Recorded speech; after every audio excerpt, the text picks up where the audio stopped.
This is Out Loud and Laughing. Well, we just hopped over from our new friend Ben at It's Been a Week podcast, and let me just tell y'all, I'm thirsty. I don't know about you, Bryan. Very, very thirsty. What's up, Ben? Hey, Ben. How's it going? Oh, it's going. It's really great to see you. That's going well. I mean, we're just jumping back and forth here. I love it. It's great. Listen, we're just swapping beds, we're swapping fluids, we're swapping all of it today, and I am all about it on our podcast. It's all about sharing. Sharing is caring, right? It really is, you know. And now that we've gotten through COVID, I feel like we're back to sharing whatever we want. Yeah, I agree. You know? Yeah. Why not? So, Ben, how is it going? We want to just learn a little bit more about Ben today, actually. I mean, so here's the deal. I live in Texas right now. Okay. And that's a big pill to swallow. I know. So moved here from LA, live in Texas, and I'm kind of like the reverse Beverly Hillbillies. Like I went from West Hollywood, Beverly Hills to the fucking sticks. Yeah. Remind me, where were you in LA? I was literally on the border. And the only reason I know this is because the bird scooters would quit working. So I was on the border of Beverly Hills and West Hollywood. Okay. And you're not allowed to have bird scooters in West Hollywood. So literally you'd be driving and it would stop on that road. So I literally was the border. I feel like that's a little overwhelming because if you open up Grindr, it's just nonstop. Bloop, bloop, bloop. Well, yeah, that will ding everywhere you go. But the bird scooters, they're like, we really need to limit the bird scooters. We really need to put regulations on that. Oh my goodness. It's more like those, like going to the grocery store with the grocery carts that once you get to the end of the parking lot, they just halt. Yeah. Yes. Listen, I'm not stealing your cart, Trader Joe's. I'm just trying to get to my fucking car. Trust me, I don't want this. First of all, I can't fit it in the back of my car. What do you think I'm going to do with this? What do you think I'm going to do? Bring this home and go for a ride? It's not my fault your parking lot is so fucking small I have to park over at Publix to get to Trader Joe's. You know what I mean? And pay for the parking. Yeah. Pay for the parking. My God. And you know what's the worst? What I think is crazy too is when they don't have, what are the things called where you return the cart? You know, like the cart return. You know, like like those little pods where they yeah. So they don't, like, at least here in Texas, they don't have those in the parking lots, and then they get mad at you for leaving your cart. I'm like, well, give people a fucking option. I get very stressed out. I'm like the old lady that just carries all my bags from the grocery store because I don't want to carry the cart and deal with that at the car situation. Wait, do you bring your own bags? Yes. In New Jersey, we have to bring our own bags or they charge you. So the car is full of plastic bags in the back. It's kind of fucking bonkers. I'm very eco, don't get me wrong, but it's a little bit too much. Listen, I would love to be eco, but when you live in Texas, everything is served in a fucking styrofoam cup. And they, when we moved here, I tried to get a recycling bin and they laughed at me. Listen, the only eco I want to be, that? yeah, the only eco I want to be is eco dick, and that is recycling the same man over and over again. Oh, monogamy, that's cute. No, I don't mean that. I mean like a hookup and stuff, from years ago. If you hook up with someone 2 or 3 years later, the same person, that's eco dick. It's not a new number. You're just recycling. It's great. It's familiar. It's familiar. Gay math. It's gay math. Mm-hmm. Gay math. I did just get an electric car though, so does that make me eco? That makes you eco adjacent. Okay, great. Baby You could steps. steal all the shopping carts you want now. Right. It's all about balance. It is all about balance. Awesome. No, so when I was in LA, I was poor. So I was West Hollywood adjacent. So I was on Santa Monica and La Brea. But I always told everyone I lived in West Hollywood, even though I was very much not in West Hollywood. And that's a thing in LA. I mean, totally. But I mean, Santa Monica and La Brea, it's better than North Hollywood. I mean, it was cute. What's North Hollywood known for? I forget. Drugs. And theft. Oh, I would love North Hollywood. And theft and Mi gente, my people. Oh, That's awesome. I remember when I was there, though, because we definitely didn't overlap. I was there in, 2006? So it was a time where, I had to call a cab. So there's no Uber. And so I would just drive drinking. And then there was no Grindr, which was boring. So I was on Adam for Adam website, waiting for my little message to pop up to say someone new was engaging. So my LA gay experience was probably a little different than yours. what a time to be alive. What a time to be alive. I was just gonna say, What a time to be alive, the both of you. I am actually interested because, Bryan, I know that your experience was probably dramatically different from yours, Ben. What were you doing in Hollywood? What was that like? Well, I moved there with a dream, just like everyone else does. So I first moved there when I was 18, and I had never left home, had never lived on my own. Moved to LA, didn't know a single person, and I just showed up, and I was like, okay, I'm ready for my TV show. Like, when does it start? Easy. And I learned pretty quick that it's not how it goes. So Hollywood kind of ate me up, spit me out, and sent me home. Went home, went to college, then came back to LA with a whole new perspective. So that was better to maybe grow up a little bit. So then I came back, and I was doing acting out there, and doing it, and then COVID hit, and everything changed with COVID. Everything. Womp womp. Mm-hmm. So I was going stir crazy, because LA, I don't know. Obviously, COVID was scary when it first started because no one knew what was happening. But LA got so crazy. Like, we were getting tickets for walking our dogs outside without masks on. And I'm like, what? We're like, there's no one around. We're just outside, like, letting the dogs out. Mm-hmm. So it got really crazy. And then we decided, I was like, I have an idea, because I also ride horses. And I was like, I should move my horses to LA. This would be a great idea. It's a terrible idea. There's fires all the time. It's extremely expensive. It was the worst idea I've ever had. So moved the horses out there. And then we were like, okay, this is terrible. Maybe we should get our own property with horses, which if you want to get that in LA, you better have $30-40 million ready to go. So then we landed on Texas. And who's we? Who's we? I say my husband, but we're not married. But we've been together since 2019, so we're lesbians at this point. Yeah. And so we moved out here in the end of 2020. Okay. I think. You and your horses. Yeah. When was COVID? Yeah. Now we have 70 animals. Okay. Walk me through this. Give me a checklist. A whole farm. Yeah, so we went from one extreme to the other. And the good thing was, now with acting, like, all my auditions are self-taped. So I audition every week here in Texas for LA, New York, Atlanta. So that was the only positive thing that really happened with COVID is I don't have to live in LA anymore. Mm-hmm. Even though I love LA and I would go back in a heartbeat. But then we got here, now we have all these animals, so now we're kind of stuck because I'm like, if I wanted to move back to LA or go to New York, what do I do with 70 animals? Yeah. But you're like a bestiality dream. Like, Could be, options for days, really. Lots of options. Yeah, there's dogs, cats. We have a mini cow named 2%, but we overfed him, so he's not really a mini anymore. Now he's whole fat. It's like whole milk at this point. Yeah. Half and half. Yeah. I mean, so when we got, I didn't really, you learn as you go. When we got a mini cow, I didn't realize the reason they're mini is because they take them from their moms, and then you starve them. And I was like, I'm not on board with that. Oh, I really wish my mom did that to me, though. Yeah. Same. Set me up for a much better body in life. Then I wouldn't have to be on Ozempic. That would have solved a lot more issues. Amen. But Wegovy is my best friend. Intermittent infant fasting. When I'm crying, just let me cry. Don't feed me. Yeah. I wish we were born with a card saying, I'm gay, keep me skinny. Because I've taken a lot of work to lose all of it. And I was I was a chubby kid in middle school, high school. Same. And John, too. Speaking for John. Yeah. I just lost 125 pounds since October of 2022. Shit, congratulations. I mean, I had to. I was in the gay world. I was single again. I was like, it's either going to, I'm going to meet my man at a buffet or I'm going to meet him at the gym.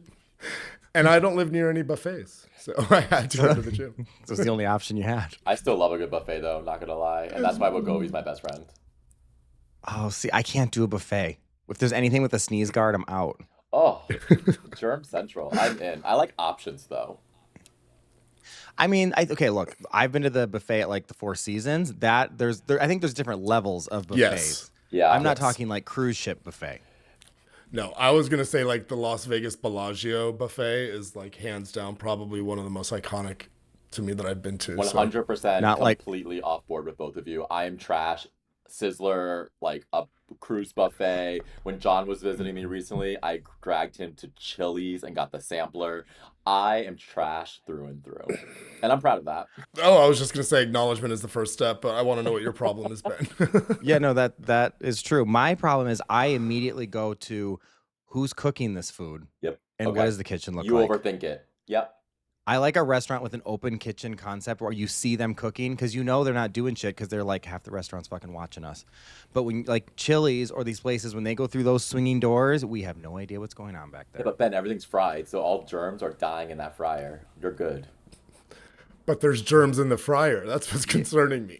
They don't clean the fryer. The fryer hasn't been cleaned since 1988. So have half the bottoms in West Hollywood. The fryer looks like the bottom of my guest toilet right now because I forget about it all the time. that- I'm a bougie bitch, Ben. I'm too. Like scratch kitchens, like open kitchens. I want to know that the chef fucking went to culinary school.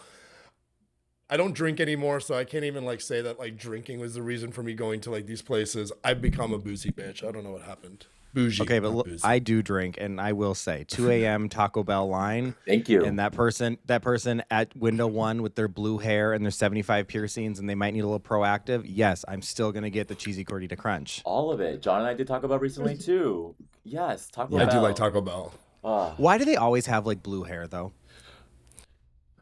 Fair point, At least actually. where I live, you never have like a normal person just being like, "Hi, welcome to Taco Bell." It's always like, you know, they play a lot of Pokemon. They must be required to do that though. Yeah. Well, because like they have the whole Baja thing. They have to have the blue hair to match the drink, right? The Baja I- Blast hair color. It's on brand, I guess. It is totally At on least brand. yours are all one color. Here in Florida, they're like it's like a journey. You see like what used to be blue, and then they changed their mind to pink, and then they blonde like got messed up, and it didn't take there. It's a mess. Yeah. It's wild. I just saw a meme, I actually reposted it today, and it was like, we need to quit telling pretty people they're pretty because like we know. We need to tell the ugly people they're ugly because they're the ones that are fucking confused. It is so true. And I stand by that statement. Wasting their time. So just wanted to hear like just zip it up. How many more animals and what are they? And then I want Bryan to I don't know. I'm interested. Oh yeah, okay. Dogs, cats, goats, mini cow, mini donkey, mini pony, horses, a parrot, a koi pond, a saltwater fish tank, and a pig. His name is Phil, and he lives in the house. How big is Phil? That's not your husband. Not your husband. It's not my husband. No, his name's Okay, AJ. just checking. AJ and Yeah. Phil. Yeah, Phil is like the size of a golden retriever, Okay. and he has no odor. He has no dandruff. He has no like. He's so clean. He never has an accident in the house. It's insane how smart they are. And what about your husband? Oh, he's a disaster. Cleaning up after him left, right, and center. I love that's you some amazing. AJ and Phil. That's great. So I need to know a little bit because you went from LA back to Texas. Great. You're not in a big city in Texas though, are you? No, and that is the crazy part. So I'm originally from Minnesota. Okay. Oh yeah, for sure, you betcha. Oh, Then Snicker salad. moved to LA. Yeah, then moved to LA. Then ended up in Texas, and I had never been here. So now I'm like an hour outside of Dallas. So if you want to go to do a gay thing, you have to like plan it. If I want to go to like a gay bar, Yeah. I have to go to Dallas. Right. But I go out in our town, I don't give a fuck. Well, right. So, because here's the deal: half the people here are gay; they're just closeted cowboys. And they vote against us. Uh-huh. Exactly. Yeah. Oh no, for sure. I live in Trump land. There's like billboards for him here. But you know, the funniest thing Trumplandia. here is, like the town I live in. There's two groups of people. There's extreme wealth and there's no wealth. Yeah.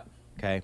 The people with no wealth, they all voted for Trump, Yep. and it blows my mind. I'm like, who tricked you into thinking that, like you can barely pay your bills, but yeah, this one's gonna help you. It blows my mind. It's just But- pure stupidity. But I just finished binging on Netflix Hunting Wives. Did you watch that, Oh, Ben? yeah. So good. So good and so Texas. Very Texas, and I've never seen so many lesbians. I was like, holy shit. And I didn't hate it. No, because normally I'm like, oh, okay. I was here for it. Same. So, John, it's a bunch of women in Texas who are all married to Republican men, but all of them are either sidestepping a little bit or even one of them was fucking her husband with a dildo. It was TV gold. In that part, that caught me off guard. Yeah. In like a good way? Yeah, the pegging, I was like, whoa. Yeah. I mean, and it like and he was what, the The- sheriff? Yes, he was like the head sheriff of the whole town. like police the most chief. masculine, big, tough, bear-looking dude, and then, I was like, wow, these writers, they got me. Not only am I dead, I'm also hard. So thanks. Right.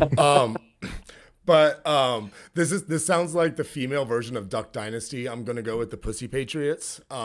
Just really bringing it home for us, or homo rather. That sounds like a great show, and I don't know why I haven't watched it. And I'm gonna go binge watch that right after I listen to our episode, Ben, on It's Been a Week, and then I'm gonna watch. And then I'm gonna watch it. What is it called? Hunting Wives. Hunting Wives. God, we've come a long way with television, y'all. And it's like Netflix too. It's not like it's HBO. Yeah, that's exactly what I'm saying. It was very like Skinamax, right? Mm-hmm. It was very booby. I think we got penis once. I think I fast rewinded a couple times just to make sure I got my glimpse that I needed. Oh, the brother in the trailer. The brother in the trailer. That's what it was. Yeah. He opened the door, and I was like, Hello. That's good. Yeah. That's good." Yeah. My hand is raised because I have a question. Yeah. You have a question? And I'm sure our audience is probably wondering this as well. Is this reality based or scripted? It sounded reality at first. That's why I went Duck Dynasty, but I'm getting scripted now. Completely scripted. Yeah. But I take my joke back. But I would love Ben's point of view because it's completely scripted, but I do believe, like I fundamentally believe it's based on reality on how MAGA people are today. 1000%. Those are my neighbors. Yes. Like Yeah. the skeletons in their closet is so ridiculous that they're so embarrassed by it, they just vote against it instead of dealing with it. And then they mask it all with "Bless your heart" and Jesus Christ. And then they fuck their husband with a dildo. Mm-hmm. Yep. While yelling Jesus Christ. While yelling. While yelling Jesus Exactly. Christ. It was John isn't as much of a binger like I am, Ben. I don't know how you are. I like to binge.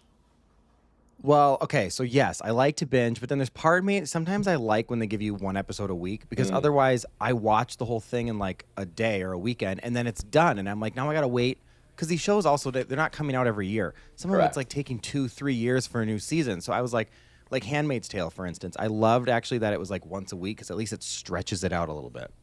So, good to know that Ben likes edging. Slow and steady. Into it.